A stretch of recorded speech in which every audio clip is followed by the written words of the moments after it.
Our Father who art in heaven, hallowed be thy name. Dinhi pa lang, nakignat nato ang balang spiritu sa langit nung amahan, og nagpahimangno. Na makita nato sa John chapter 14, verse 26.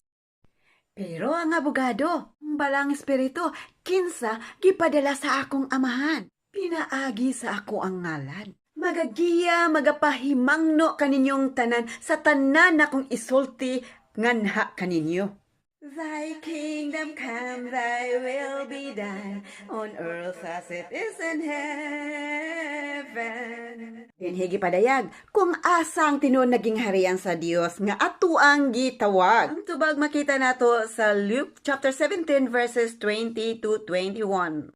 Og nagaingon, sa makausa, nakapangutan ang mga Parisiyo.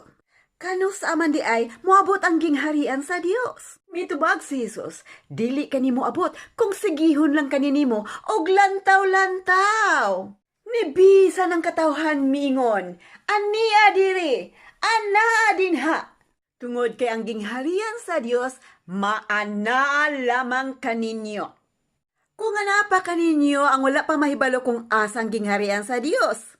Atong pagalantawon, ang matuod nga gingharian sa Dios makita nato sa Psalm chapter 89 verse 11 nga nagaingon. Ang langit imuha, ang yuta imuha, ug makaplagan nimo ang tibuok kalibutan nga anang tanang sulod niyani. Nga ang kalibutan, mao mismo ang langit o gingharian sa Dios. Nga mao mismo nga atong gipuy-an o gipahimuslan hangtod karon. Unang stansa pa lang na pag-ampo nga gitudlo ni Hesukristo kanato, kani gapadayag, nga gipatunuhan kani og sweet dreams.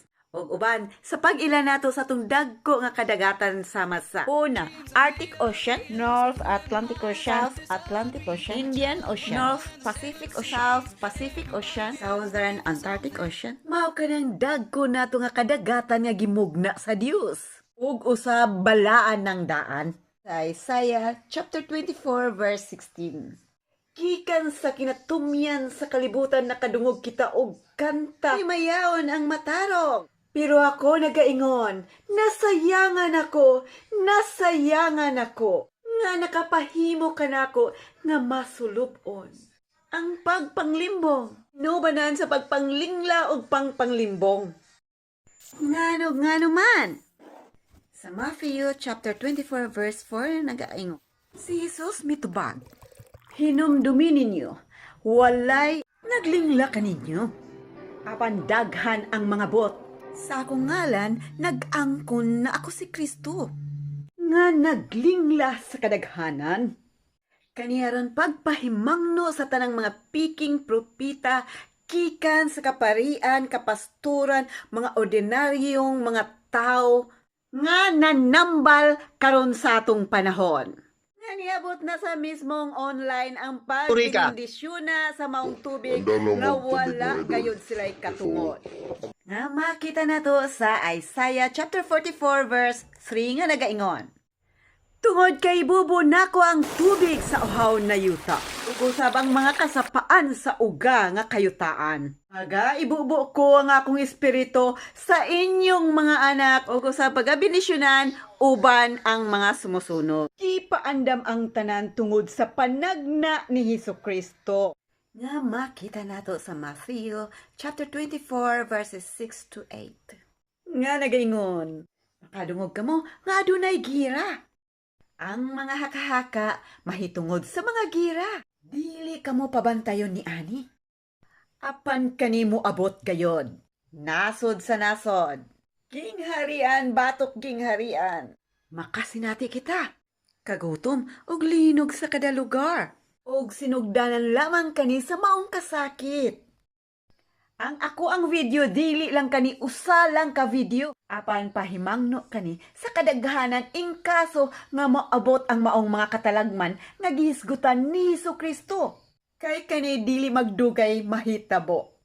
Ang tabang sa maong tubig sa pag-abot sa panahon makita nato sa Revelation chapter 22 verse 1. Og ang anghel, kipakita nako ang suba sa tubig sa kinabuhi. Susama katinaw sa maong kristal.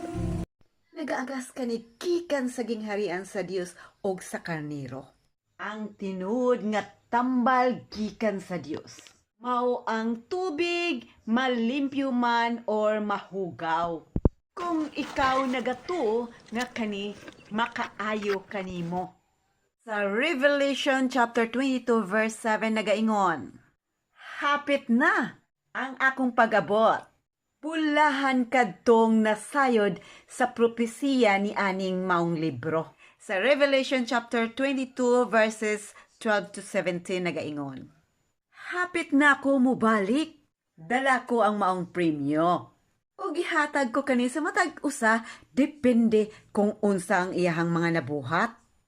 Ako ang una ug ang katapusan. Ang sinugdanan og walay katapusan. Pulahan katong mga nakaglabas silang mga bisti. Ug usab aduna sila'y katungod sa maong kahoy sa kinabuhi. Ug makagsulod-sulod sa maong pertahan sa syudad. Ug sa gawas adunay mga iro. Kinsa maning mga iro? Kadtong mga mamarang, mangkukulam, mga burikat, mga kriminal, mga nagtug Dios-Dios, ug ang tanan nga gahimo sa maong mga sala. Ako si Jesus, nagpadala sa maong anghel nganha kaninyo. Kani nga testimonya, alang sa tanang mga simbahan. Ako ang gamot ug anak ni David, ug ang maong kahayag sa maong bituon sa kabuntagon. Ang espiritu ug ang bride nagaingon, dali! Og pasag di katong nakadungog nga moingon, dali! Kinsa katong giuhaw, anhi. Kinsa katong nangandoy. Pasag di siya nga makakuha sa libreng regalo nga tubig sa kinabuhi. Normal na tubig lamang ang maong tambal. Panahon na para muyarok ta. Drink moderately every day. Give us today our daily bread. Pangayo ikaw paghahatagan, pangita ikaw makakaplag. Panuktok og ang pertehan pag-aabrihan. Makita sa Matthew chapter 7 verse 7. Forgive us our sins as we forgive to those who sins against us. Og dinhi na linya gipadayag na og kita nakasala sa atong isig katawo, magpinasay luay kita og dili kita mo kumpisal ngadto sa pari. Mag-inampuay kita kay ingon ana diha kita mamaayo. Na makita sa James chapter 5 verse 16. Do not bring to the test, but deliver us from the evil one. Og misamot nga pagkapiki ang atong pagpanambal tungod kay ang atong ampo dili kani mao naka-address ngadto sa maong Dios. Bum caro pactum is designum protect the enemies, nostres liberalis noster, in nomine Patris Spiritu Sancti. Amen. Pasok! Po!